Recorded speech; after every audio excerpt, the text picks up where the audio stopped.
IB Nation Sports Talk up and rolling on a Thursday, along with the one, the only Vince D'Addario. I'm Sean Stiers. Hope you're having a great day today as we inch a little bit closer to Notre Dame and Louisville this Saturday afternoon. Friendly reminder, it is a Peacock-only broadcast this week. You've got to have the Peacock app or streaming service, whatever you want to call it. You can't watch it on regular NBC, over-the-air, cable TV. Peacock is the only place you can find it. So get excited about that because I know you are already. I love Peacock. How about that? And I haven't even thought about what happens, like in terms of the rewatch and stuff like it. This is where it'll be tested, where I was talking the other day about streaming and ads. Yeah. I don't think I can, I don't know. I'll find out. It only happens once a year.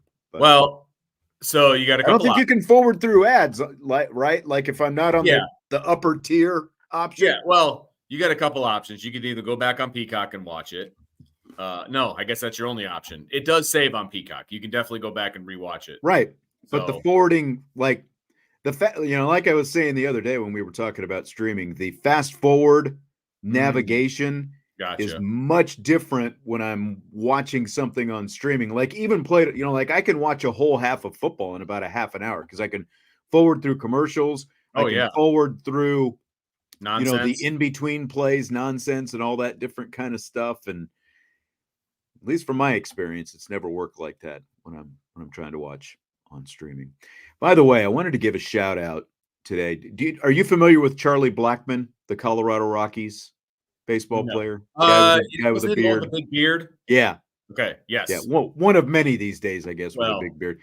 He's retiring like at the end of this season. I think today was the Rockies' last home game.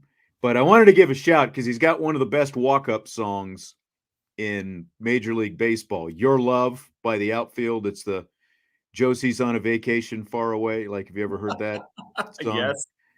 And so like, the walk-ups, like the part of, I just want to use your love tonight. I don't want to lose your love. And then they cut the music and the whole crowd goes, tonight. It's like it's very fan interactive. I've always enjoyed it whenever I've seen a Rockies game in Charlie Blackmon's. That's a very home, inspired situation. I like that. Yeah. Yeah. It's right up there with Shane Victorino, Phillies, Red Sox. He used Bob Marley's Three Little Birds. It's, like Don't Worry About a Thing, like that song for a while. And there was, I think it was when he was with the Red Sox and they won one of their last World Series. I guess it's been a few years, but I seem to remember some fan interaction there as well. But I dig it. I'm a big fan of fan interactions. So. Yes. Fan interaction with the walk-up songs. You love it. Yes. Nick, by the way, says fast forward when Steve Angeli is in the game. Well, we will see. We will see how this thing plays out. No comment. On Saturday. Not going down that road today. Yep. So Marcus Freeman held his Thursday Zoom earlier today. This is one of those. The Thursday Zooms are always not streamed live on YouTube and all that different kind of stuff. It's just the media, and we get like 10 to 15 minutes with him. And so I've got a few comments for Marcus Freeman today. This first one, Vince. So I left the question in because it's been a while since I heard a question like this. This is from a Louisville media member, I think. So, question and answer in here. Ready? In 3, 2, 1. Coach, how do you mentally prepare for a fan base and a team that's as hungry and ready to win at all costs as Louisville? It's it's a home game for us, so I don't think we're doing much preparation for their fans in our stadium. But, it's a good football team. They're hungry. They play hard. They're talented. They're well coached. And so you prepare for them like you prepare for every other team. It's every week you get an opportunity to play one game, and you got to prepare as best as you can to make sure you give your program a chance to have success on Saturday. So no different with Louisville. This is a talented football team, a well-coached team, as I said, that it's going to present a challenge, and we got to be ready for it. I like the dramatic pause that Marcus had, and you could hear a little bit of kind of a laugh, like the restraint that he showed. I mean, how do you respond to that? How do you answer that question? I mean, he has no control over how. Hold on. One more time. Coach, how do you mentally prepare for a fan base and a team that's as hungry and ready to win at all costs as Louisville? It's a home game. I don't care about their fans. Like, they're up in the second tier. I don't care about them. Like, are we expecting a Louisville red invasion this weekend? No. Last I heard, Louisville fans weren't even that fired up about this game, from what I heard. I get that you're clearly the opposition from a media standpoint, and you know you're in the chat or you're in the Zoom because you're covering the game.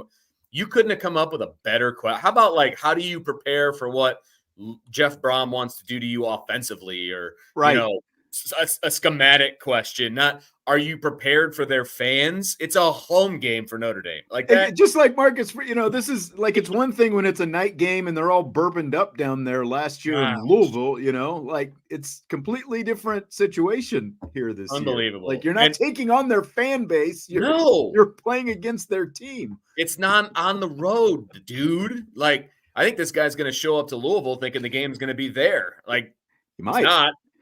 But you did pull up a chat that talked about how somebody's going to be listening to student radio and Screw Peacock and all that. My only comment to that would be, do you watch the games, Joshua, on NBC ever? Because if you do, you're supporting Peacock and NBC. Right, one way or another. Yeah. So, you know, good for you that you're not going to watch it on the app, but you're supporting NBC every time you turn on NBC. So, just going to say that. Ratings, baby. That's all it is, you know? And I thought Marcus Freeman did as diplomatic and as good a job as he could in answering that question, because I just, you know, like, I don't know how I could answer that with a straight face, but he did a good job of answering. Yeah. Look, Marcus Freeman's been asked a couple of doozies so far this week. How do you respond to the crowd who wants Steve Angeli in the game? Also a stupid question. And then how do you respond to the Louisville crowd that's fired up? It's a home game, dude. Like, those are both terrible questions. They're hungry. They're willing to win at all costs. I mean, I don't think the crowd has a dang thing to do with them winning at all costs. No. The crowd, the Louisville fans want this, Vince. Gosh, I'm glad they do. They should. They're fans. They should want it. And honestly, they should have a lot of confidence coming into this game because they whooped Notre Dame up and down the field last year. No doubt about it. They did. So, and, you know, I think that again, might have been a better way to direct the question. Like, you didn't fare well at all at Louisville last year.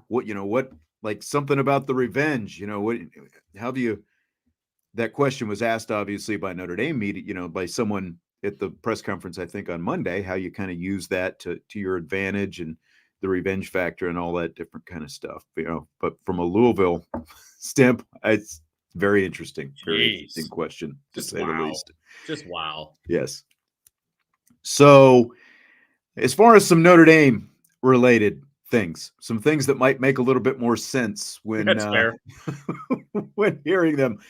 Jordan Botelho injured his knee, of course, a couple of weeks ago against Purdue. He has had his surgery, and Freeman says they have talked to Botelho about possibly coming back for a sixth year. That's something that we've told him is an option for him if it's something that he wants to do. But more than anything, wanted him to, you know, kind of get through the different emotions after having a surgery like he had. And, you know, we just want him to know that if he wants the opportunity to come back next year, we would love to have him back. Good idea for Botelho to come back for a sixth year, do you think, Vince? For him, 100%. And because, look, he came back this year to kind of put the cherry on top of his career because he had not really ever been the guy on this defense, you know, or on this defensive line, or even at his position, you know what I mean? And even though he started all of last year, his stats were very unimpressive. And he came out like gangbusters. Like, this is the quote unquote contract year, right? I mean, this is when he had to make his hay for the NFL. And through the first 3 games, I believe it was, like, he was doing that. He was living up to the hype. And then he got hurt and he's out for the rest of the season. He has to come back. I mean, if he wants to play in the NFL, right, if he has any pro aspirations, yes, he has to. You're absolutely he has right. to come back. And if he can, coming off of injury, of course, but if he can duplicate what he did in the first few games next year that he did this year, then it's a huge get for Notre Dame. That's a well-used scholarship next year to keep him on the roster. So, of course, they're engaging with him about coming back. I think that makes sense for both sides. This isn't a one-sided situation. This will benefit both sides if he plays how he did at the beginning of this year. See, this is it, and this is why I asked the question, because the other option is you could transfer and go someplace else, and you don't know what NIL looks like, and what other options are out there. Because you've got obviously you have Boubacar Traore. So the question will be, and you have Junior Tuihalamaka, who we'll talk about later as well. But I don't think that he falls behind Tuihalamaka. Nope. On the depth chart. If anything, like we've talked about how you could potentially move some guys around, as big a body as Junior is, like he could maybe end up being an option on the other side. And you do have Logan Thomas. We haven't really seen him yet, but I just feel like if you had Boubacar Traore and Jordan Botelho next year, if Botelho is back to the clip that he started off. He had 12 tackles in 2.5 games, right? A sack, a tackle for loss, and a couple hurries. Like, he was playing as well as he had played. So to me, again, if he wants to play in the NFL, he's going to have to come back to college in some form. It just feels like he's already invested 5 years here, and it seems like he had no problems doing that. So it just seems like to me, it seems like a little bit of a no-brainer, and you've got a heck of a Viper tandem with Traore and Botelho if you get both of them back. Well, and look, we've talked about the fact that the Viper has pretty much added nothing to Notre Dame statistically over the last few years, and it started to this year. It started to add to this defense statistically, and it hopefully will continue to do so with Traore and Tuihalamaka and that kind of thing. But if you're Notre Dame, this is a no-brainer. You 100% bring him back. And if you're Botelho, it's also a no-brainer because you're going to be part of one of the best defenses in the country. You're not going to have that opportunity everywhere you go, And so if he transfers, there's a chance that he could fall into a really good situation, but why? Who is to say it's a better situation than being on Notre Dame? When you're also a transfer coming off a major knee surgery, going into an off season where, like, if you were to go someplace else, they don't know you like the staff here at Notre Dame knows you.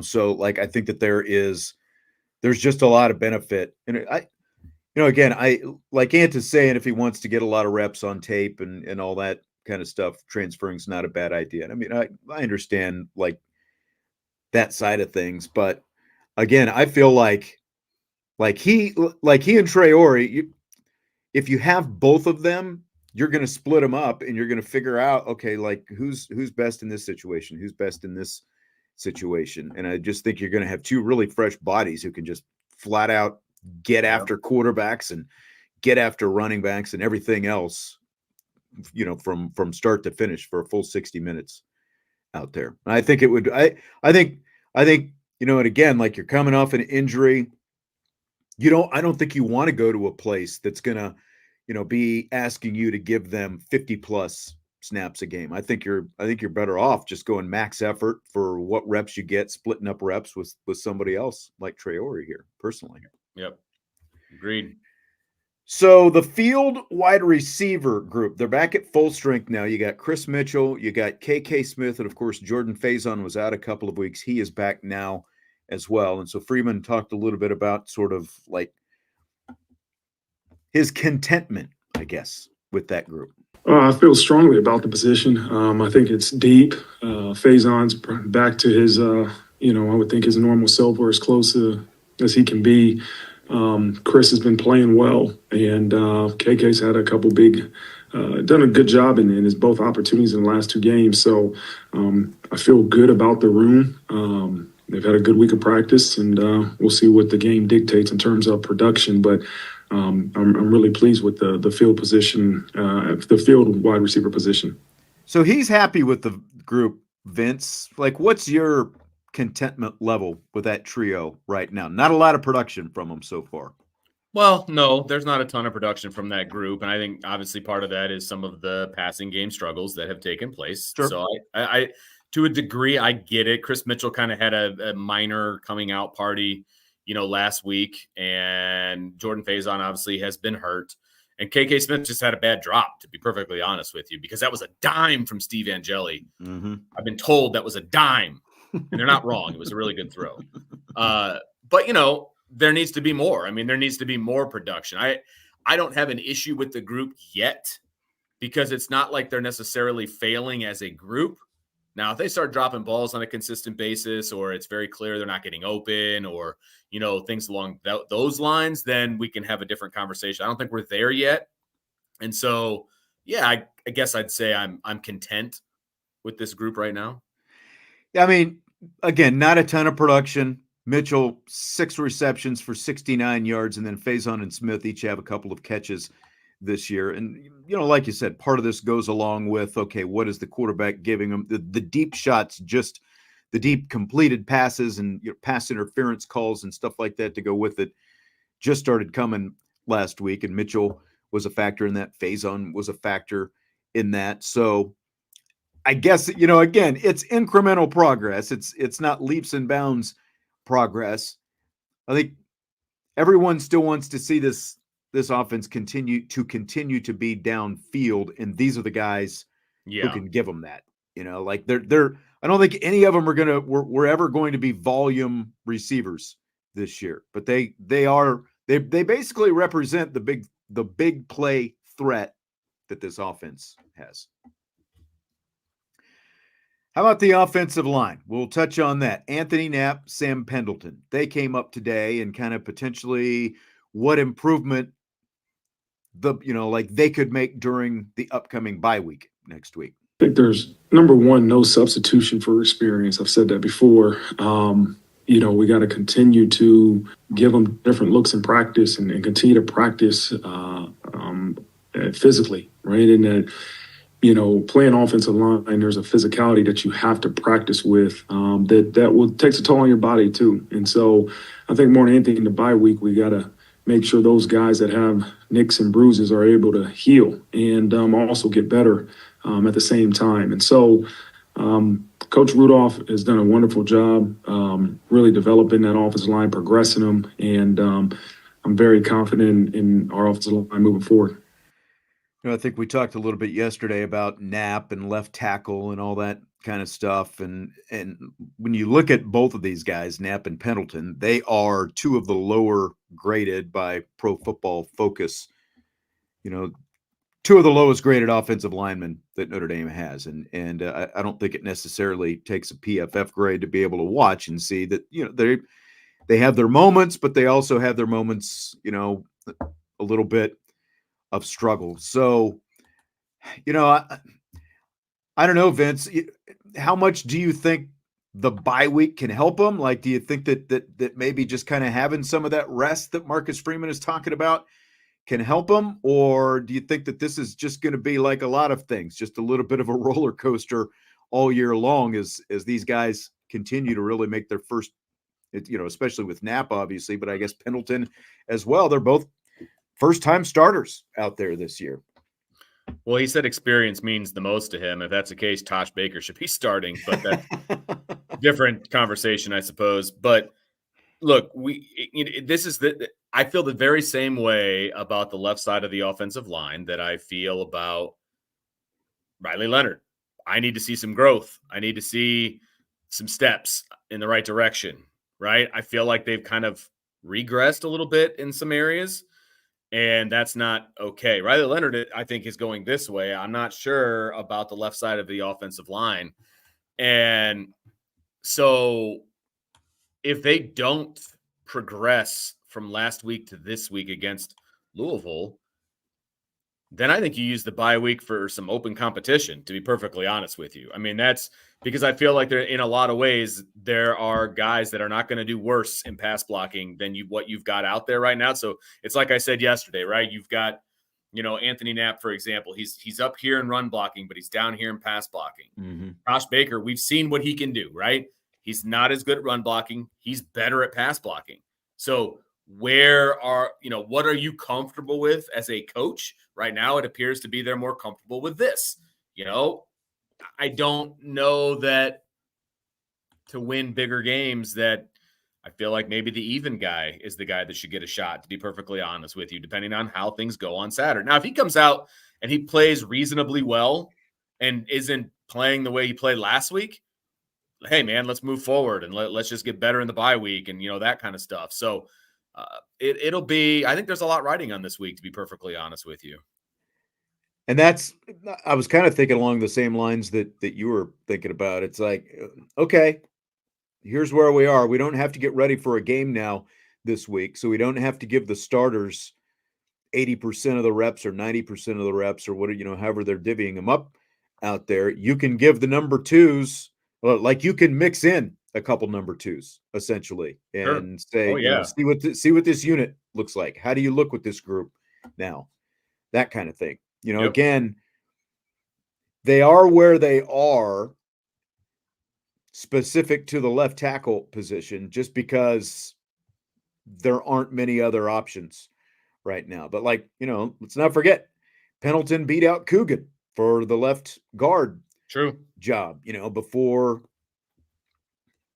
all this other stuff. I was trying to all the other stuff happened on the offensive line. Now you've got injuries and you've got Coogan in there. And it's not apples to apples. It's a little bit apples to oranges, but Pat Coogan had a way better day than Sam Pendleton did. Yeah. Way better. Yeah. Not close better. Right. So, did you make the right decision? I don't know.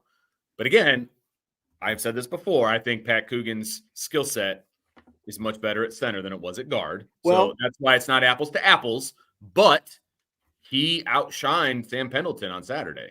And I mean, Rocco, I think, has been better so far than what Pendleton has done on the other side as well. And so, when Billy Strouth comes back, does Rocco Spindler reemerge and stay out there? I think you have to have a very serious conversation about that fact, about that possibility. I really do. I'm not sure how in love they are with the left side of the line right now because I'm not in these meetings. You know what I mean? But I think Rocco is showing he can play the game. I mean, there were very little to no issues from center all the way to the right on Saturday. The issues were guard. Majority has been on the left side. I mean, so you've got to put your best guys out there to give you a chance to win, right? And if you get the exact same performance from the offensive line on this Saturday that you did last Saturday, I think you've got some questions that you need to answer over the bye week at multiple positions. Yeah. And look, it's got to be better this week because Louisville's defensive line and their front seven is going to be better. So, right. Oh, 100%. They really have to step it up this week for sure. All right, Vince. Well, we've got a lot of we in, we out questions that were submitted on the new Champions Lounge. So we will just roll right into that. We've got a couple more comments from Marcus Freeman from earlier today that I'm saving for rapid fire. So we will throw those in there. Then Junior Tui Alamaka and Tui Alamaka. Yeah. And him too. Jadarian Price are a couple of the people who will come up when we get to rapid fire a little bit later. Some interesting ones there. So let's get started from Fat Fish. We in, we out. Riley Leonard needs over 165 yards. I'm assuming he's saying passing. And Notre Dame needs over 270 rushing yards to beat Louisville. In or out? I'm in on the Leonard. I'm out on the rushing. I don't think they need 270 yards rushing to beat Louisville, but I do think they're going to need some yards through the air. So I'm in for half. I am out for the other half. I agree. And John and Tom are both in on that. And I agree with what you're saying. Riley Leonard, you've got to have at least 165 yards passing, if not more. the 270, I don't think they necessarily need to get that. I think anything 180 and above, and they're going to be in pretty good shape, or, if you want to slide it down a little bit, even closer to 150, and then you bonus Riley Leonard some passing yards to go along with it. Because obviously, like Marcus Freeman talked about it. I can't remember if it was after the game or on Monday earlier this week.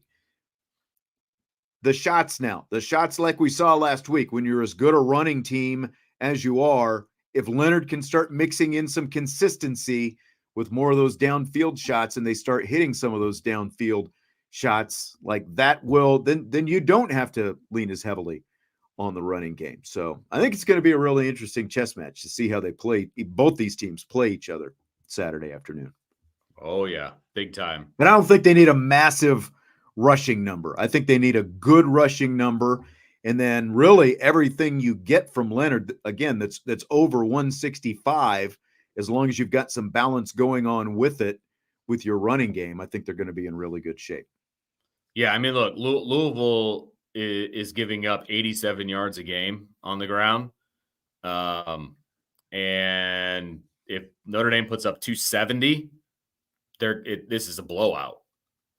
This is a blowout. I mean, that's the best way I can say it. Now they're giving up 87, but they also gave up more to Georgia Tech last week as well. Because again, it's like looking at their numbers for me is tough, because you've got an FCS team, a group of, a Jacksonville State, a group of 5, and then you've got Georgia Tech. And by far and away on both sides of the ball, Georgia Tech played better than either of the first 2 teams that they faced. But they had those games in the bank already. Ooh, Sloppy Joe. That's a bold prediction right now. Bet the farm. That's him for 400. Man, if you've got the cojones to bet that, man, you're going to win a lot of money too, because that'll be an alternate line, as they say. So, yeah. So Wilson 19 Lucas says, by the time he hears a response, it's going to be Friday morning. So happy Friday right now, Wilson. We in, we out. Prior to the season, I made a bet with a friend who will be at the game with me Saturday. I gave Notre Dame a minus 17.5 point spread. The bet was for a case of cold ones. So we in and we out. I should swing by a store on my way to pick him up a case. Yeah, I would have that ready to go. I mean, trying to remember what I don't want to give away my score prediction at this point, but look, it's win-win for you, man. You pick up a case, you're ready to go in case it's not the minus 17.5. And if you win it, now you got 2 cases. There you go, baby. There you go. Good. But I'm out. Like, I don't think that I would take that bet. That was a lot of points to give. A lot of points. It's a lot of points. It could happen. It definitely could happen. It would not shock me, to be honest with you, if it did happen. I'm still convinced that Notre Dame is going to have a very, very good game. I just don't know if they'll beat Navy by 17 points right now. That's where I'm at with this team. So I don't disagree. Another one from Wilson. We in, we out. Notre Dame will win the turnover battle Saturday. They lost it miserably last year. Yeah, they have to, right? I mean, Riley Leonard can't be a turnover machine, because wasn't this game the first one that Sam Hartman showed that he's going to be turnover prone? Like, he just threw a ton of picks, and it was ugly, frankly. Very ugly. And that was obviously a major problem. And then the problem was they got beat up on both sides of the ball at the line of scrimmage. And so, I don't think it's going to be like that. I think Notre Dame will do a better job of protecting the football, especially after last year. So with Notre Dame's defense, and I think it was actually good that Riley Leonard fumbled, because now he's going to be more protective of the football. And same with Jeremiah Love, for that matter. So with all of those things, I think Notre Dame does win the turnover battle. I do too. I think that has been, I would pretty much guarantee that has been a focus this week, as if it wasn't always a focus. But after the really shaky game, I mean, and that comes down to focus, right? Just turnovers. I think focus is a big part of it. Are you are you emphasizing? And like, I don't know exactly when the photo was taken, but there's a photo that we have of Riley Leonard where he's holding that ball high and tight up against, like right under his collarbone. yeah. I would bet pretty heavily that carry came after his fumble. Yep. Because you could tell he was very focused on ball security at that point. And that will be the case moving forward. I mean, Yep. Tyler Shuck has not thrown an interception so far, the Louisville quarterback. He's thrown 76 passes, 8 touchdowns, no interceptions. He's already set. Now, granted, he's in his 7th season, so it's not like he's a freshman quarterback, but he set a Louisville record for most passes to begin his Louisville career without an interception. But he has 17 interceptions from his previous time at Texas Tech and Oregon in the 6 years that he spent before he got to Louisville this year. So it's not like he's, again, I think when you look at the competition that they've played, none of the defenses that he's seen are going to be as aggressive. And I don't think that they probably disguise some of the blitzes and pressures that he's going to see out there Saturday the way Al Golden does with his defense. So I'm going to go in that Notre Dame wins the turnover battle. Me as well. In or out, Riley Leonard throws for over 200 yards. Oh, I so want to be in on this. So just being optimistic, I'll say I'm in. I don't think it'll be much more than that, but because I do think he's also going to get yards with his legs. And so I will be in on this because I do think that there is going to be a concerted effort to push the ball down the field, and he's going to complete some of those.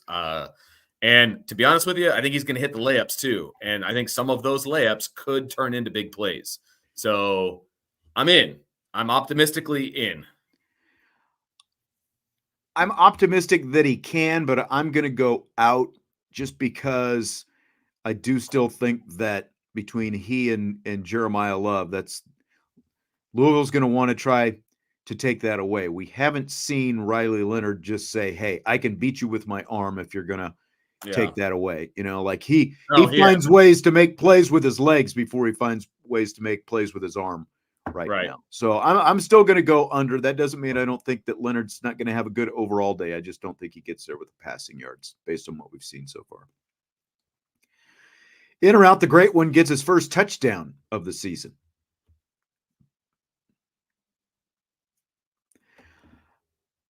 Oh, Vince got called, he got called to the office, I guess, in his office. So, again, like I've got to be out on this. I felt like by this point we were going to see more production from Greathouse. He is the second most consistent receiver right now with 9 receptions so far this season. But, that's what, basically 2 catches per game that he's making. So, could he? Yeah, but like this is not one that I would be placing any wagers on. Like it's going to happen sooner or later, but I've just got to be out right now that it's going to happen this week. Yeah, I am out as well. I hope it's true. I do. I hope it's true. But I hate betting like so and so to score. Like I'm not a fan of that particular bet. Yeah, those aren't props that I like making. No. Because even like your best guys score 1 million touchdowns, it just seems so random sometimes in terms of who ends up actually scoring the touchdowns. I mean, Agreed. Your 2 best bets are Jeremiah Love and Riley Leonard. Anyone else I would not touch, in terms of who I'd feel confident is going to score a touchdown. Wilson also says, in or out, my wife gets a shamrock pretzel with cheese at the game. I would have to go all the way in on that because it sounds delicious, and I wish that's maybe something that we could take advantage of at some point. I would love to have a shamrock pretzel. Seriously, that would be big. That would be big. I'm in on it because, I mean, come on, Wilson, you're the one. I'm not saying you're in charge because my wife certainly is in charge of what I'm allowed to buy, but. I mean, come on. If she wants it, it's going to happen. So, right. Come on,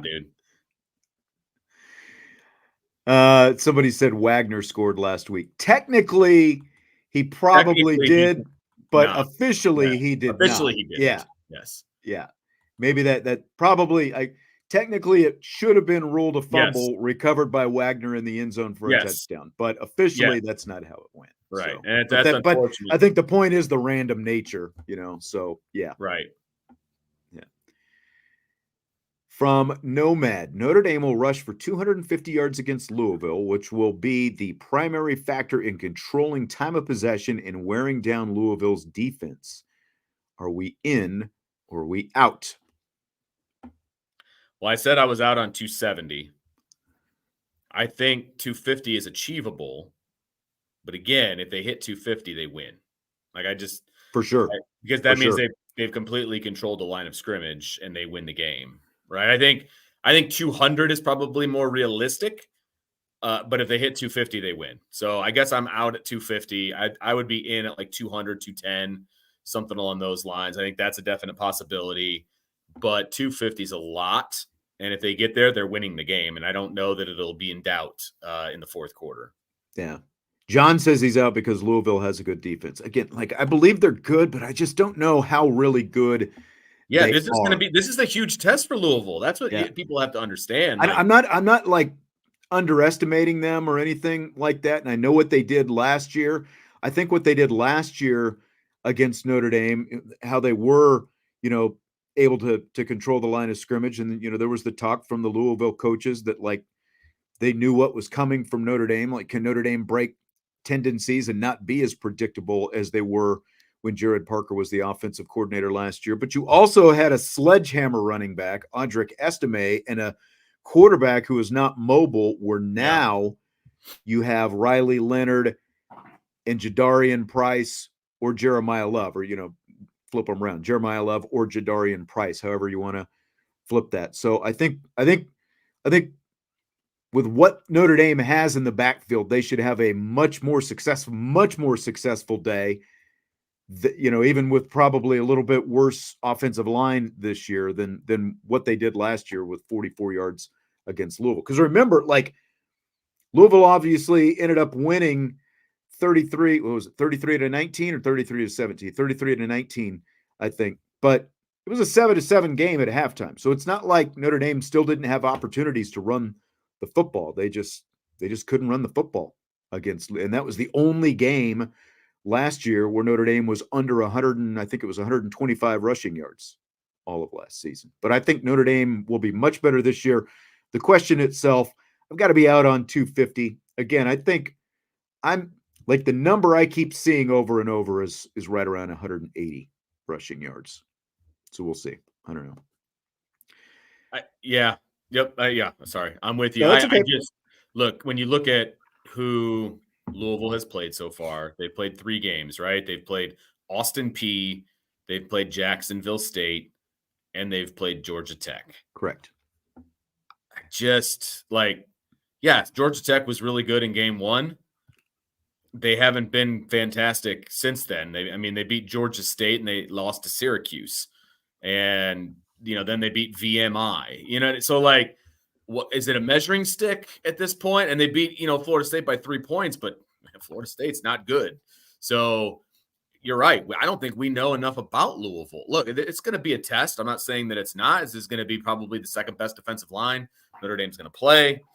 But anybody that sits there and says that they know how Louisville's going to play against Notre Dame it's wrong. They're not, it's not true.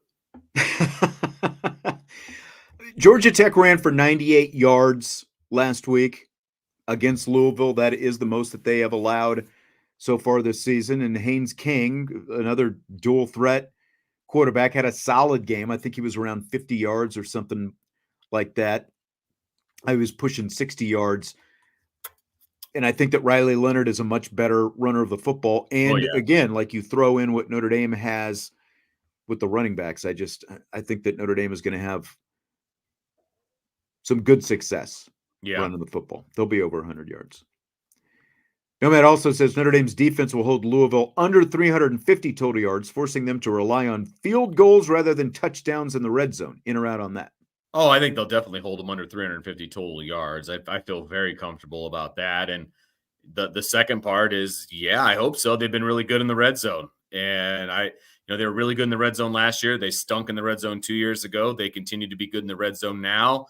they're giving up less than 10 points a game. So, yeah, I think they're going to hold Louisville to field goals rather than touchdowns.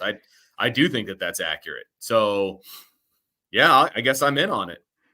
I'm in as well because I think that this ultimately comes down to, can you limit Louisville's explosive plays? Can you wrap up and tackle better? Can you allow fewer yards after contact than what Notre Dame has specifically against both Northern Illinois and to some extent against Miami last week as well? That's the biggest thing. Limit the explosive plays, bring guys down when you've got a chance to bring guys down, at the line of scrimmage, or a 1 yard gain rather than that running play turning into a 4, 5, 6 yard gain, that kind of thing. And then, again, worst case scenario, because of the passing attack with guys like Ja'Cory Brooks, they want to hit some big plays, and they've hit some big plays so far this year. That's what Notre Dame has got to limit. And if they're able to do that, then I absolutely think they'll be under 350, and they will hold Louisville to more field goal attempts. And that, they ultimately did that last year. With the exception of the big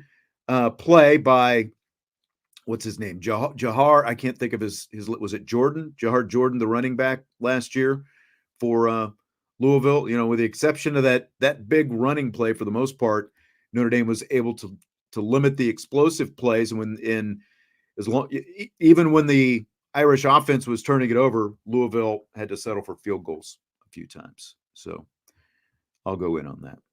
Another one from Nomad. Notre Dame's offensive line will completely neutralize Louisville's pass rush, allowing fewer than 2 sacks and less than 5 pressures. In or out? Well, fewer than 2 sacks and less than 5 pressures is not completely neutralizing the pass rush, first of all.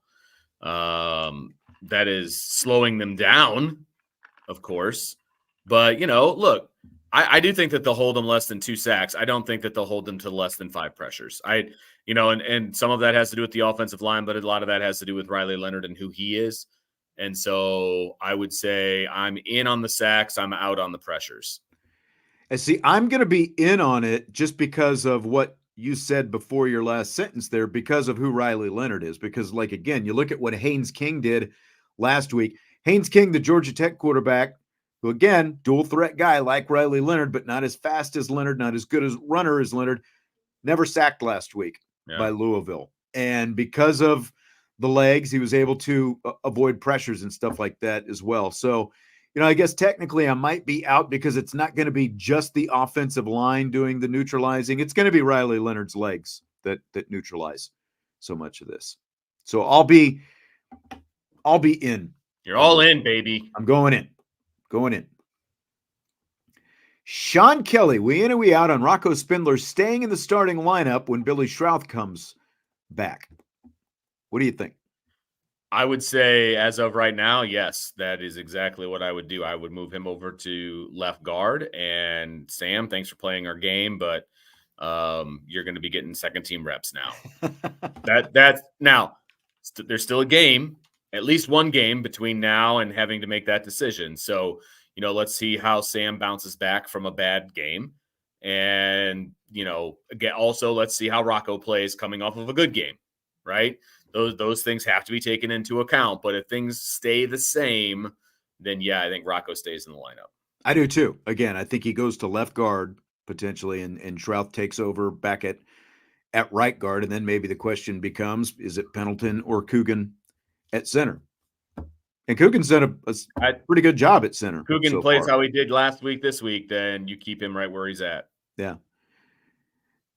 I mean, Spindler, in terms of the guys on the interior, I should say, in terms of the guards right now, Spindler has been the best of the guards. And even his play has been a little bit ahead of what Schrauth was playing before his injury. So I think there's every case that Spindler should stay in the lineup, when Billy Schrauth comes back. Again, I think he goes to left guard and Schrauth takes back over at right guard. And that would give you much more stability, I think, on that left side than what they've had so far. Another one from Sean. We in or we out? Potential opt-outs of players in the playoffs due to the possibility of the winter-only transfer portal. Not guys that are playing. I mean, you might see some depth pieces opt out, but not guys that are playing. I don't think. I mean, look, I shouldn't say it in absolutes because inevitably because it'll reading the happen. minds of not Right. high school, but college Right. guys aged 18 to 22, I can't 23. Yeah. I can't imagine that kids that are starting and in the playoff are going to be opting out. I just don't see that being the case. So, and by the time the window opens, a lot of those games are going to be played already. So you're talking about No, not the playoff games, because the portal opens the first week of December. So that early. Okay. yeah, Well, I don't see it. I don't see starters opting out. I don't either. I don't think starters do. Again, like assuming that they're going to be playing in playoff games, but it's going to be guys who are lower on the depth chart who are Right. ready to That go could definitely happen. make their move. Yeah, and it could potentially And that will leave happen. some teams pretty thin at some That different will spots, happen. just depending. Yeah. That will happen. Yeah.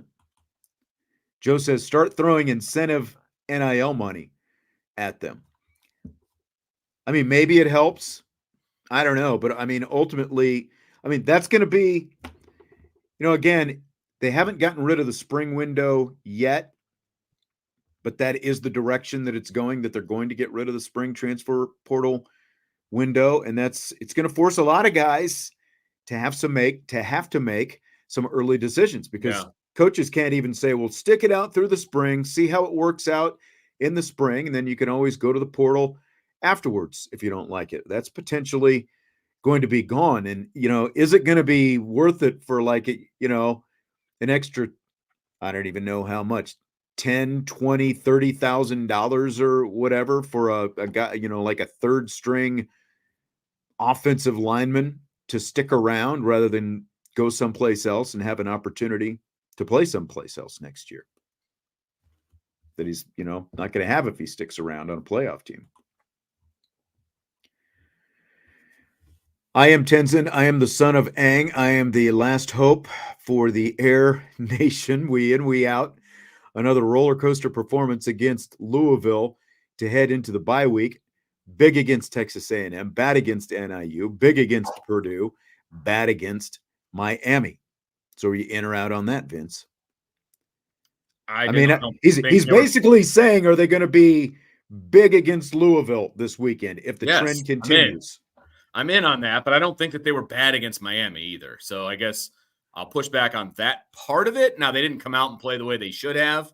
They were bad at the beginning of the Miami game. They were not bad the entire game, but they should have dominated Miami from start to finish. So if that's your definition of bad, then okay. But like I've said all week, I think that they're going to come out and dominate Louisville. I think they're going to be high for this game. I think they're going to play hard, and I don't think Louisville's going to know what hit them. Yeah, I think they were lethargic in the first half against Miami, and somebody, kind of maybe jolted them at halftime and woke them up a little bit at halftime, and they definitely played better. Still didn't play great, but played better in a lot more spots in the second half. But I'm going to be in. One of the questions I have is not only has this been every other week, but so far it's also been like you've got splits that are home versus road games as well. Yeah. They've played worse in the two home games. Now, how much of it has to do with the level of competition? And I think we're going to find out a lot about this team on Saturday. But I tend to believe that because, they are rubbing salt in their wounds a little bit from last year. Guys who were on the team last year, Riley Leonard's played against Louisville a couple of times. He's not beaten them before. So I think the play will be elevated, and we'll see a lot more from this team Saturday.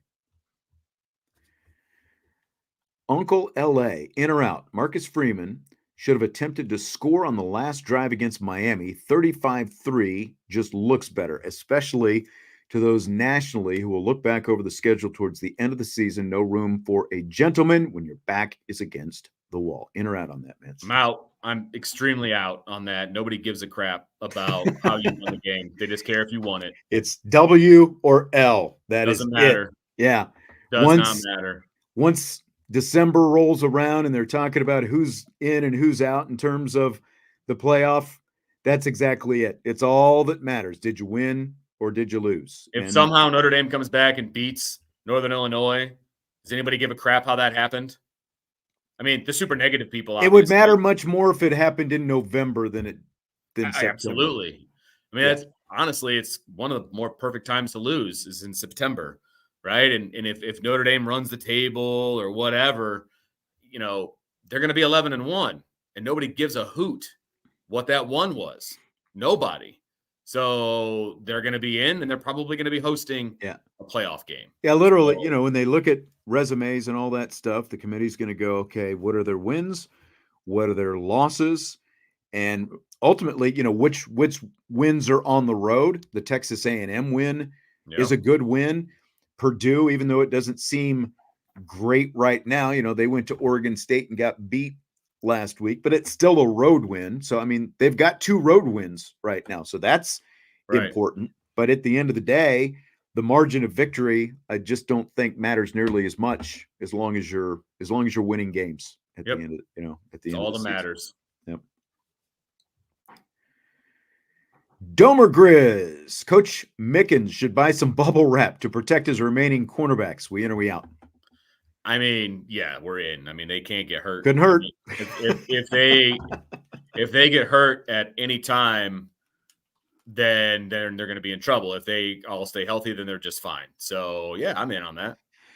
By the way, Marcus Freeman said today that both Leonard Moore and Carson Hobbs are playing both sides. They're practicing both field and boundary right now, you know, for cross training, and because that's where they are in terms of depth. They've both got to be able to go on both sides. So,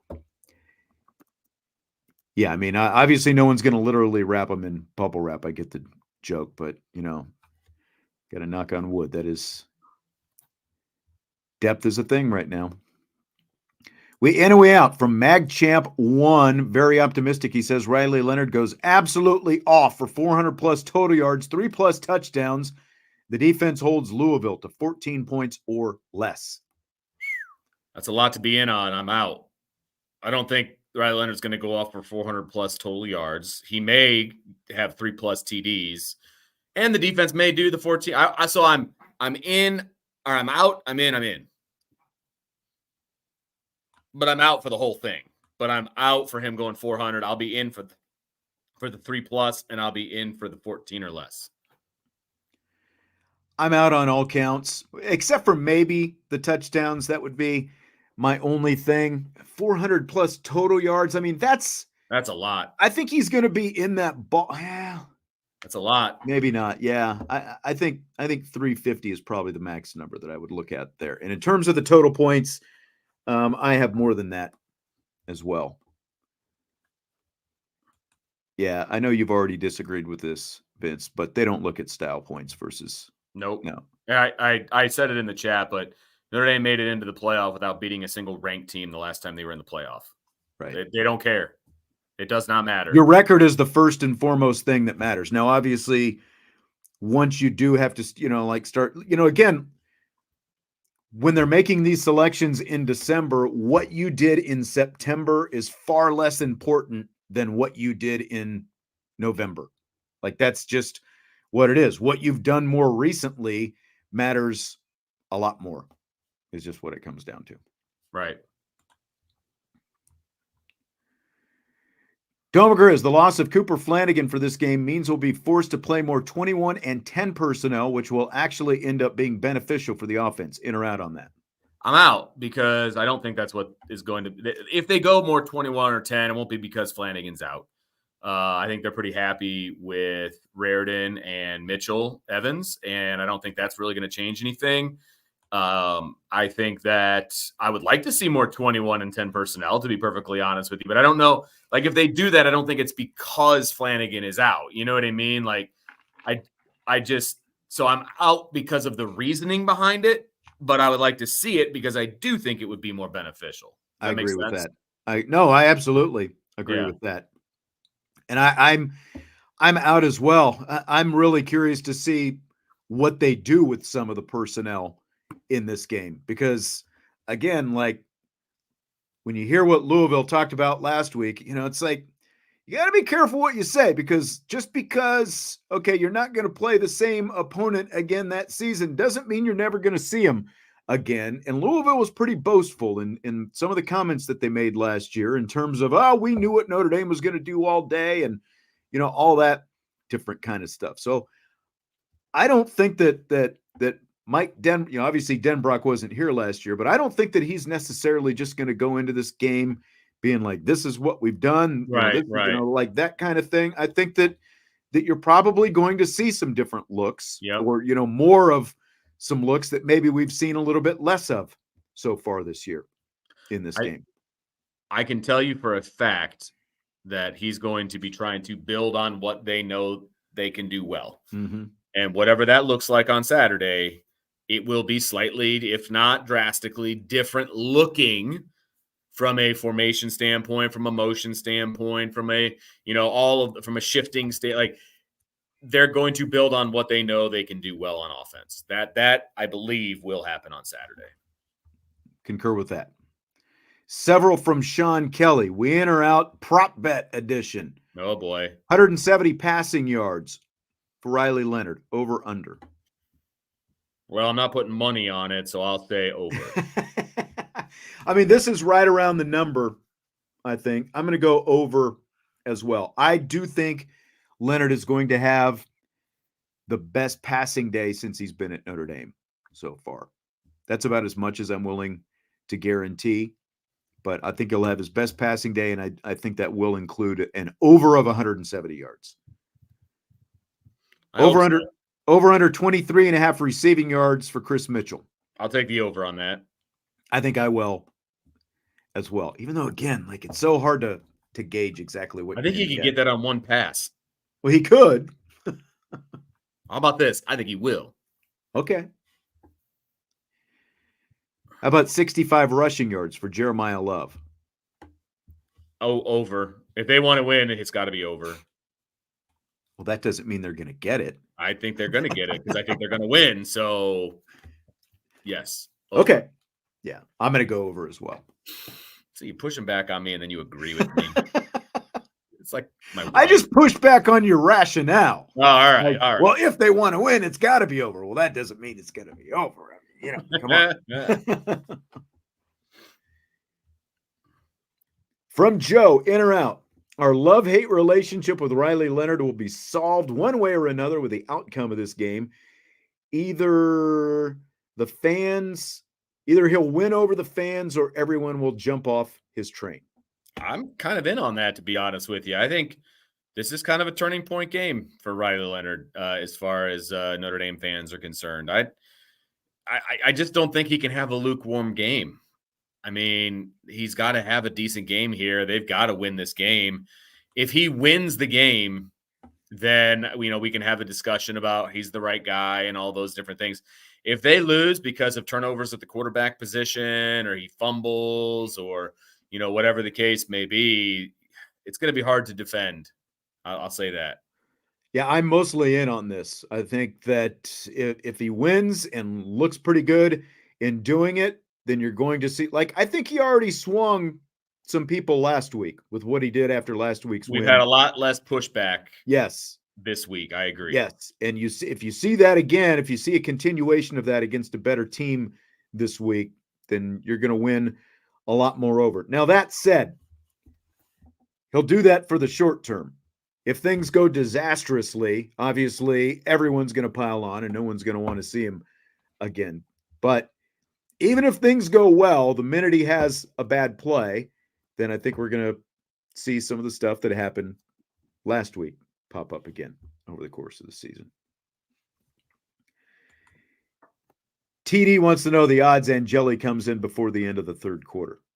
Barring injury, 0. Concur. Not going to happen. No, not going to happen. Louisville has 26 tackles for loss. And again, they did not sack Georgia Tech's quarterback, Haynes King, last week. That's because, like Riley Leonard, he's mobile, and you can't have a statue back there. Like, even if you're, and there's different ways you can take it, TD, 4ND, that, like you asking that question. Like, are you saying Riley Leonard is going to be benched? Like, knock on wood. I mean, I think that is like, I just don't see that. No, he's not going to get benched. Sorry. No. Sean Kelly says, Sean, I know you watch Game of Thrones, so we in or we out on Joffrey being worse than Cersei. Far worse. I am totally in on this. Joffrey was a total brat, snot, and like, I know you didn't watch it, Vince, but he was like the I don't even know if he was teenage. He was like the young, boy king and all that kind of stuff, and he ultimately was poisoned and written off of the show, and I was in no way sad to see Joffrey go. And then DK just says, we in and we out. People named Sean watch weird stuff. I mean, I can't disagree on that, but Joffrey, way down on Joffrey. Vince, are you ready for rapid fire? That went fast. Yeah, let's do it, man. It went rapid faster fire than it I thought up. it was going to. I know. Let's go. So I've actually got to get something queued up here and ready to go. I kind of caught myself. I guess I don't have to get it queued up just yet. Marcus Freeman, though, said today that after a vote by his team captains this week, the Irish are going to wear green jerseys against Louisville Saturday. Now, the game has been announced as an Irish wear green. So I think some people, myself included, were confused earlier this week when he said, well, it's not a done deal that we're wearing green jerseys. That's just, the Irish wear green is for the fans. And my question is, shouldn't they have just been planning to wear green all along, Vince? I mean, I think it always should be up to the captains as to what they wear. Now, Notre Dame specifically doesn't have a lot of options as to what they wear from a game in and game out situation. But like, for example, like my baseball team, we had 4 different uniforms we could wear from game to game. And so I would let them decide what they wanted to wear each game. You know what I mean? So I don't have a problem with him going to them and asking them, but I felt like that probably should have been done before the week of the game since it's a Irish wear green game. And I also don't think I would have brought it up in the press conference. Well, he was asked about it. So he didn't just bring it up. He was asked about it. Someone was asking about the Irish wear green and the excitement of wearing the green jerseys. And that's when he said, well, we're meeting with captains about that. We haven't decided that yet. Jonah wants to know how we're feeling about white pants. I'd love to see it. I have no idea what color pants that is going to wear. 2 thumbs up from Vince, but they went green on green last year. So I don't know if that's going to be the plan for this year, but I think the green on white would look awesome. No, Rabid Nile. The person asking was not named Sean. I did not ask that. Sean doesn't care about innocuous things like that and doesn't ask dumb questions like some people do. We're talking about football things at football press conferences, right? It just, I am a little surprised, Vince, that like the question comes up Monday. He said that he was going to meet with the captains. I think it was either later that same day or the next day and make this decision. I'm a little surprised. Like we haven't seen anything on social media, any of that kind of stuff. Maybe they're just trying to downplay it, and just what you were saying, maybe the color of the jersey is completely meaningless to them because they're out there to win a football game. I mean, it should be, but it's not meaningless. The kids, like I said, dealt with this at the high school level. Kids like to look good, they like to choose what jerseys they wear, that kind of stuff. I mean, so I really don't have a problem with him leaving it up to the seniors. I was just surprised it took this long, I guess. Yeah. It just feels like you're going to do these Irish wear green games, and this is the way they've done it, I think, the last couple of years, unless there were votes that we didn't. I guess really hasn't been the last couple of years. But, like, if it's an Irish wear green game, the team should just wear green for that game. Yeah, that's probably true. But if the captains want to vote on it, and if the captains didn't want to wear the green, I wouldn't force them to do it. Right. You know what I mean? So, yeah, I'm okay with them talking to the captains about it. I'm not surprised they said they wanted to do it at all. No, I'm not either. Yeah. I'm not either. So this week's game, of course, is the Peacock-only TV broadcast. That means no NBC, only on the Peacock streaming service. So if you were making the decision, Vince, which Notre Dame home game would you have made the Peacock-only broadcast? I was very surprised that it is the Louisville game this year. I mean, that did take me by surprise. it would have either been NIU or Miami. I mean, those would have been the two that I probably would have gone after. That seems to have been the go-to over the last few years, is kind of like that MAC opponent. And that's probably what I would have done this time around. I was surprised they made it the Louisville game specifically, and the fact that this was going to be a big game regardless because of what happened last year. So I'm very surprised that they went down this road. Yeah, But, and I mean that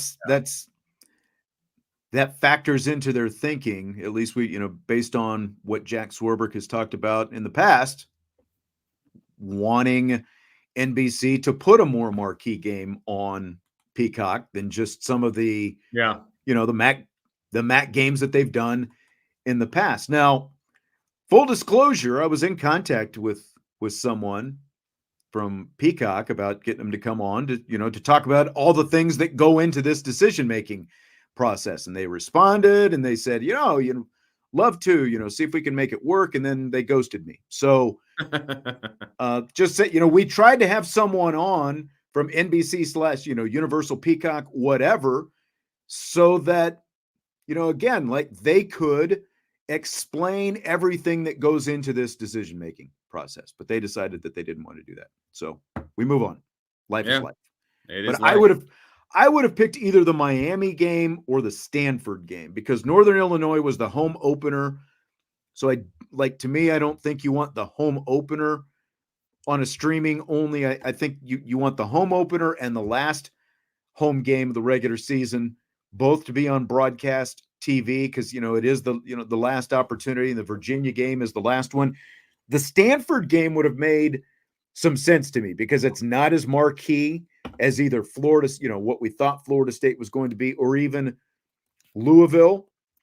And it's not either the first or the last. It's in October. And so the Stanford game is the one that I would have picked. Okay. Somebody said it in the chat. I had to look it up, but Ohio State and Michigan State is also on Peacock on Saturday only. I've heard that. That's a night game. I saw but there's also Penn State and Illinois, I believe, is on NBC this Saturday night. So, it's not that there's not going to be an NBC game. Yeah. Right? I believe that is correct. Somebody said the President's Cup or whatever. So that's probably why. Maybe that had something to do with it. Maybe that had something to do with this decision as well, to push it over there. But again, we'll never know, because we'll never get the official explanation as to why.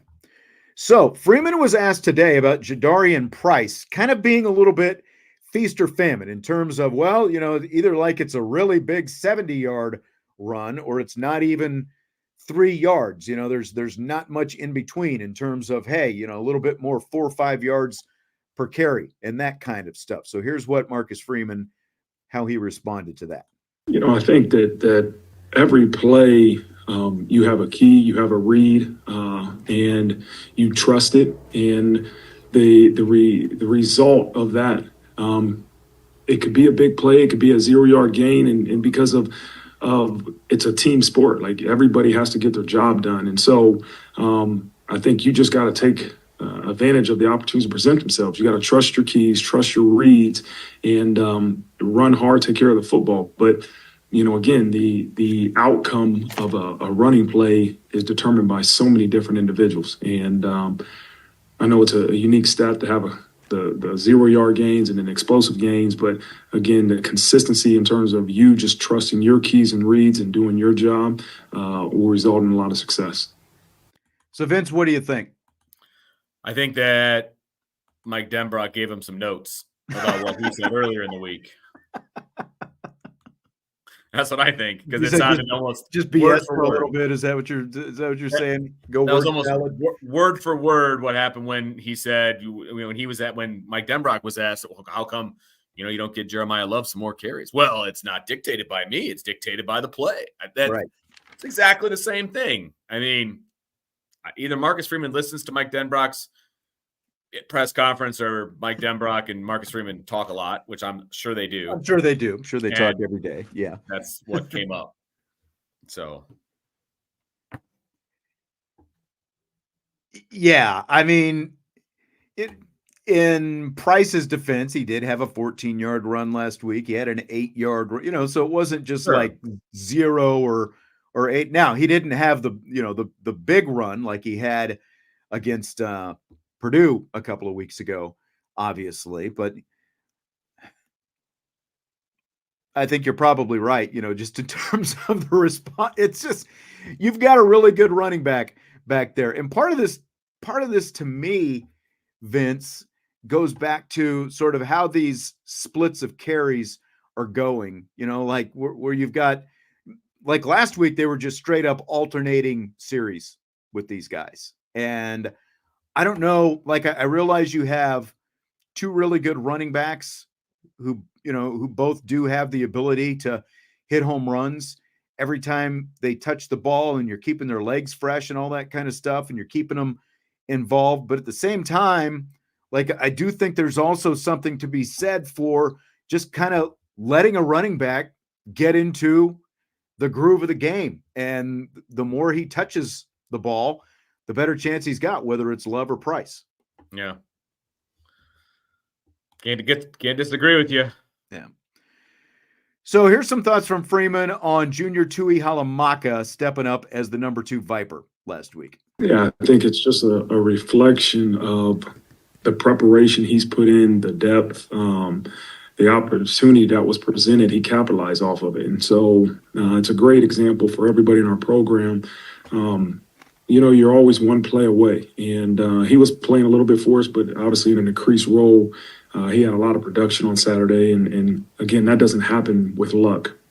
It happens because of preparation, and he's put a lot of work in. And I'm excited for him and happy that he was able to get that production on Saturday.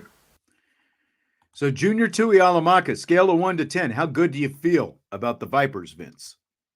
I'm like a 6.5, 7. I mean, Boubacar is what brings that number up.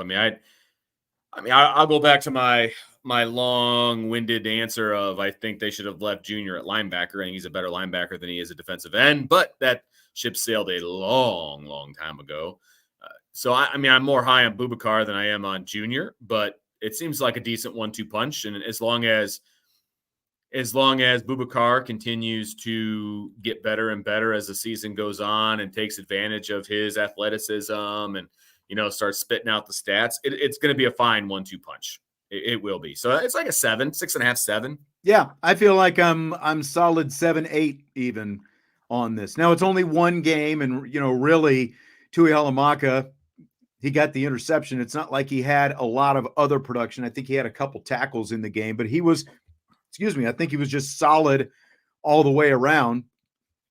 And Boubacar at the top, I think, makes you feel even better about it. But I think at the very least, it's good that, when you lose a guy like Botelho, you've got two of these guys in 2 weeks who have both stepped up in different ways and shown that they can make plays from that side. Like it's not going to be a glaring weakness now just because you lost the starter. They both stepped up and they both made plays. So I feel really good about it as well. Now, a couple of different things for Michael Hahn. He takes exception with my Dallas Cowboys shirt. I got to get this out of the screen that I'm wearing. Cowboys Giants tonight. Oh, yes. Thursday night games. That's I'm why you never got your overly Dallas Cowboys excited shirt about. on. That's right. Had to support the team. I got today. you. But then Michael also says that NBC is putting all 3 of their college football games on Peacock this weekend. This isn't Notre Dame specific. Again, the Penn State-Illinois game is NBC in primetime. So maybe the golf thing during the day is why, like the afternoon games are all going to be on Peacock. But I double checked because I thought I had seen this earlier this week, and the schedule says Illinois, Penn State, NBC. Okay. So, yes. Illinois and Penn State. That will be primetime on NBC, not on Peacock. What I've got, it says NBC/Peacock. So, of course, all their games are always on Peacock. Right. Like, for example, Ohio State, Michigan State says Peacock. Right. And the Notre Dame game also says Peacock. But Illinois, Penn State says NBC, and I had seen something again earlier this week that said it was going to be on NBC. So there we go. Yeah. Fill in the blank. It's blank that Louisville has held 21 straight opponents scoreless on their first possession of the game. Awesome and expected. And I think it continues. You think it'll continue out there? This yeah, week? Look, I think this defense is going to come out fired up. You're going to see another incarnation of Marcus Freeman pre-Texas A&M game. He's going to be fired up. He's going to be getting them going. They're going to defer, and they're going to be on defense first, and the defense is going to shut them down. And and then the offense comes out, and we'll see what happens. You know what I mean? Like that's how I think this is probably going to go on Saturday. And look, Notre Dame has not seen a team as balanced as Louisville is offensively and defensively, but Louisville hasn't seen a team as good as Notre Dame either. Yeah. I mean, again, when we were talking about, the A&M game, and it's, oh my God, what are they going to do with A&M's defense and blah, blah, blah, blah, blah. But nobody was talking about Notre Dame's defense. Like, yes, this is going to be a difficult game for Notre Dame. No one is saying that it's not. But this is also a difficult game for Louisville. So yeah, people need to remember that as well. Specifically, Louisville's offense versus Notre Dame's defense. I think it's an impressive stat, as I think some people have said, but like 21 games also means it goes back, it predates the current coaching staff. So it's not like it's even all that coaching staff. And they lost their last 3 games of last season, so like even as good as like included in that streak, this doesn't mean that they're undefeated. You might hold them scoreless to start off the game, just like Notre Dame scored to start off the game against Northern Illinois, but they still lost. It's a nice stat. It's a good start. You'd always rather, as a defense, obviously keep a team from scoring than let them scoring. So it's a nice stat, but one that ultimately doesn't really mean that much. No, because if they score on every other drive, it doesn't matter, right? Correct. I mean, correct. But I'm all for them setting the tone, and I think they will again. Sure. And like I said, as a defense, you'd much rather not have them score than have them score, regardless of when it is. So Micah Shrewsbury got a commitment, Vince, from 5-star wing Jalen Harrelson after beating Indiana and Michigan State for his services. My question to you, you took exception when Shrewsbury came out of the gate talking about winning a national championship at Notre Dame. Are you ready to retract after he got his biggest recruiting win so far? No. Not. Is it possible to win a national? I know? Yeah. Is it possible to win a national championship at Notre Dame? Of course it is. Is it likely? No, it's not likely. And my reasoning behind that is it's going to take more than one 5-star guy to win a national championship. I mean, this is great. Kudos to the staff, to Shrewsbury, the whole thing. Like, this is awesome. Now, a couple things have to happen. Number one, he's got to pan out. Number two, he got to put some guys around him too, right? And I think they've got a good core of guys, but they still need to continue to recruit and continue to put guys around him. And 3, you need to keep him here more than 1 year. That's going to be really key. Well, here. I mean, that's tough in today's world, no matter where you are, But at a place like Notre Dame, they're not going to win doing the one and done thing. They're going to have to win doing it with 2 second and third year guys. Well, look, and that's why it's so hard to get these kind of guys. And that's why for as many people want to take their shots at Mike Bray and the way he went about recruiting and saying that, he used recruiting as an excuse and whatever else, like, look, he came in the door and he got Chris Thomas. I was drawing a blank there for a second. Remember, he got Chris Thomas right away. He was very highly touted himself, and Zellers was very highly touted and all that kind of, so he had some wins over the years, but it is just because of Notre Dame, it is much easier to kind of, win off the beaten path with team cohesiveness and, all the different things that even Shrewsbury has talked about as well. But I mean, this is huge. It is. To be able to get this going into year 2, to get the number 1 player in the state of Indiana, something that Shrewsbury said was going to be a priority, getting the top players in Indiana.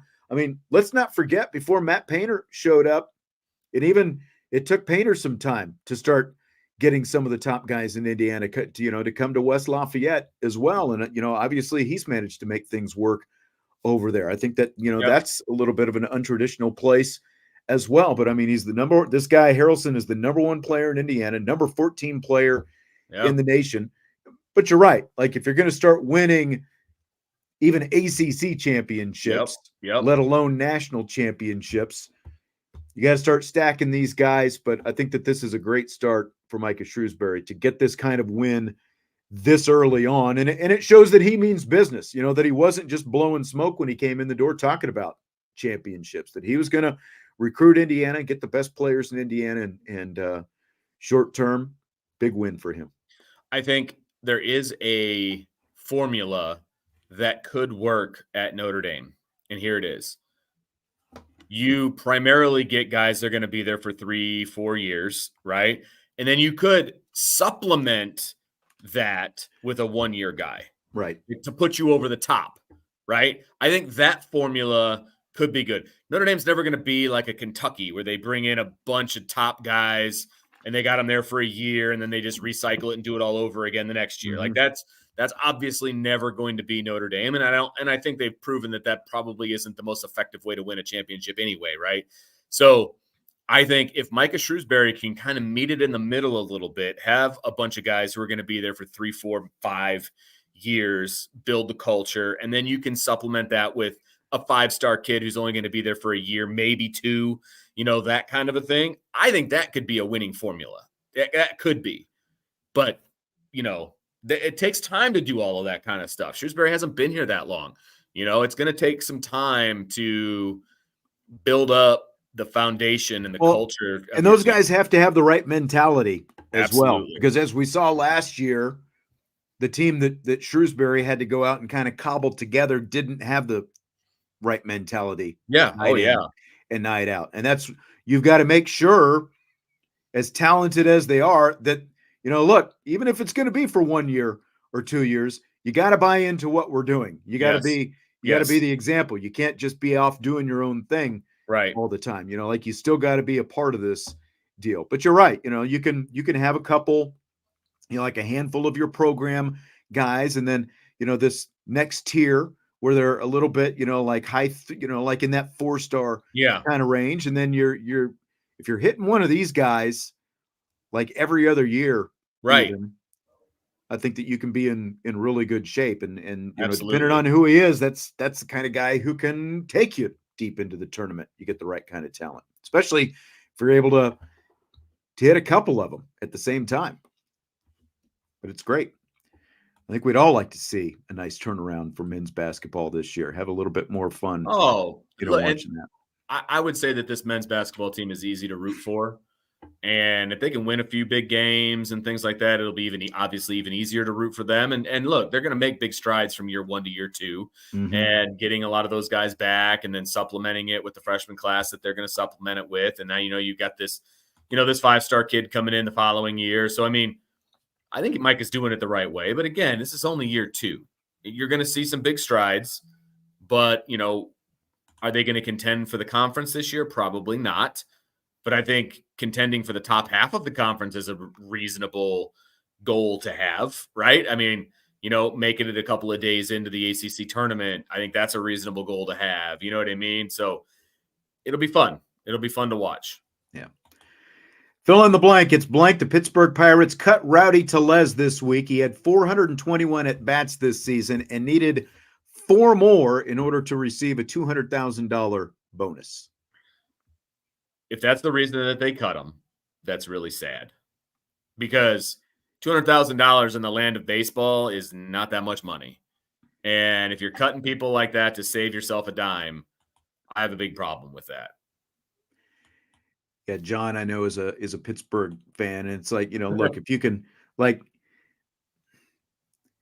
this small market excuse is just worn thin for me. Like I'm I a agree. Royals fan. If the Royals can get to the World Series 2 years Sure. in a row, and obviously won one of them, and now they're in playoff content. They've had some lean years over the next few years. This is much more about, like it's easy to draft Paul Skeens if you're the Pittsburgh Pirates. What's hard is to draft Paul Skeens and consistently be hitting on these other guys and actually build an organization. Like they're in this situation because they had to give a guy like Tellez this kind of incentive because he's not a star by any means, and they haven't built anything else, around Paul Skeens. Now, granted, Skeens has only been there for less than a year, but where's the Pittsburgh Pirates organization been forever? The Royals have been to the playoffs. The Twins have been to the playoffs consistently. The Rays have been to the playoffs consistently. Cleveland has been to the playoffs consistently. All these other small markets, it's not that much different really than college. Like every four to 5, like the A's forever. Now they've been down obviously the last few years, but they were still and now they're going to move, but it's still like you should not be the owner of a professional sports franchise if you're going to quibble over a couple $100,000 in an incentive that you willingly gave this guy, and then you're going to cut him 4 at-bats short of that incentive. And then they're going to have, because like Ben Cherington came out and said, oh, well, that's not the reason we cut him. Really? So then why didn't you keep him so that he could get that bonus? Just, like one more game. Yeah. And he's going to get that. But you cut him instead. That's messed up. It's really not that much different than all this stuff going on out there at UNLV that we were talking about yesterday. It's like, I realize it's a little bit different because there actually is a signed contract, but at the same time, all you're doing is pulling the rug out from underneath these guys. Like, I don't know if you saw, but there was a report today, speaking of the UNLV guy, that supposedly he had received his money, and he and his family decided they wanted to renegotiate. Now that was from sources, according to a reporter. So I'm guessing that the source on that was a UNLV coach, passed that information along. Whether or not that's actually true, I guess will come out in the wash in the long haul. But it's just, the whole thing is just pretty ridiculous, pro or college. T.S. Smith, by the way, says he needs a Notre Dame win this weekend. His coworker and him have a bet. Whoever loses, the other person has to dress as the opposing team's mascot and deliver mail in it for Halloween. Man. Like it. Can you do that legally? Like, can you deliver mail in a costume that's not, like official Postal Service garb? Oh, there's definitely not uniforms for the Postal Service because... Oh, that's true. They are a lot more civilian clothes these days, aren't they? Oh, yeah. Yeah, I mean, they're barely even using mail trucks, to be perfectly honest with you. So... they're doing what they can to get you your snail mail. But, I mean, I don't see why not. I mean, they're sitting in their vehicle traveling around. It would be funny, though, if they were one of the people in, like, a downtown area that did, like, the walking route. That would be funny. Like, I would be on board with that for sure. Yep, absolutely. All right, well, that is going to do it for today. A lot of great stuff, a lot of great questions, as always, and the we in, we out submitted, by subscribers. Don't forget, we publish the show on Fridays, the IB Countdown to Kickoff. And I know that we had a question or two last week about why we don't do the Friday show live. And the bottom line is just with the Friday scheduling between Brian doing his show live and when, like Vince and I and Jesse won't be here with us this week, but with all the schedules, there's just not a time that we can make work for, optimal doing it live kind of thing. Fridays are just tough, man. Like season starts. I'm at high school football and Jesse's working. And like you said, Brian's got his show. And for the most part, we try not to have competing shows. And the window that actually works for us, his show is pretty much going on usually. So, we try to stay away from that as much as we possibly can. Plus, it allows you guys to watch or listen to the show on your own time, and sometimes that works out better. Well, and especially it is a pregame show. It's a pregame show, and so that gives people the chance to listen to it either on their way to the game or, like you said, as a tailgate or whatever it happens to be. So Right. Yep. it's a lot more on demand than when we do the regular shows during the week. Sloppy Joe, I know Brian and Trevor did 5 hours yesterday, and no, we are not going to try to beat that. Nope, not going to happen. I had to cut that show last night. There was a lot going on there. It ended up being 7 shows, Sean. 7. USMA 87 says Army is going for 4-0. Those service academies are trucking right now. And Navy's undefeated too. So yeah, they're playing well. That's like I said, I think Notre Dame wins big Saturday, but Army and Navy are not going to be a pushover, okay? Nope, not by any means. All right, well, that's going to do it. And again, IB Countdown to Kickoff. We will drop it both on YouTube and the podcast platforms. I think I had it ready by around 6:15, 6:30-ish last week, so got it done in a pretty good time. You can listen to it on the podcast on the way to your high school game. There you go. Or while you're sitting there in the stands watching your high school game if you want to. That's all I'm saying. Yep. It's that simple. All right. Have a great weekend. Enjoy the game, and we will talk to you Monday on IB Nation Sports Talk.